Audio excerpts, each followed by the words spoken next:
Guys, welcome back to another ESG football video. And today we're going to talk about how the difficulty in ESG football is going to slowly increase over time. So I know I mentioned in another video that ESG football kind of has a quite the large skill gap in the game. And it is for obvious reasons, like in Madden and college football, how you would click off so the computer make a tackle for you. You can't do that in ESG football. The ball hawk assist that'll help you catch picks and things of that nature. That's not in ESG football. So that's what I mean when I say the skill gap is high.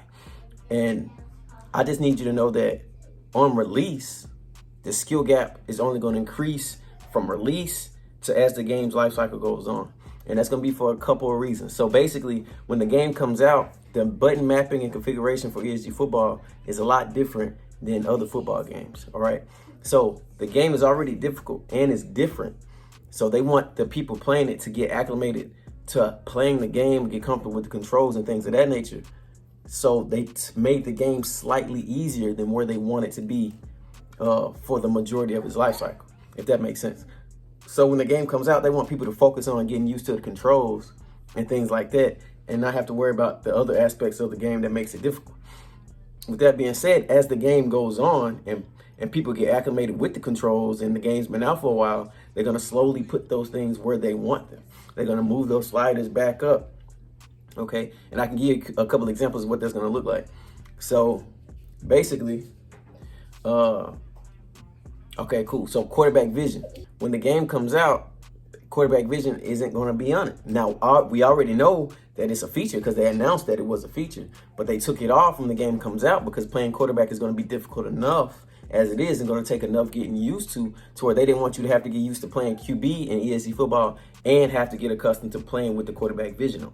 All right, that's just one example of many that's in the game. Like, you know, I'm not sure if this, I can't remember if they said this or not, but either way, like playing corner, it's just an example, even if it's not an actual example in the game. So like if a wide receiver is running an out and he runs his 5 yards, then he flicks the right stick to the right. So he breaks out for the out route.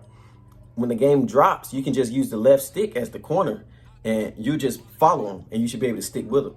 But eventually as the game progresses, when he flicks the right stick to cut right, you also will have to flick the right stick to cut right. And if you don't, then your guy's going to slow down or he might fall and then he'll get open because you didn't react fast enough. You see how that makes the game more difficult? So the game is going to slowly get more difficult for the offense and the defense. And the quarterback vision is most definitely a case in the game. And the cornerback thing is just something I made up on the spot so you can see what I'm saying. The game is going to get more difficult as the life cycle goes on. So I'm just letting you guys get ready for that. You're going to come out in the game. You might be really good when it drops.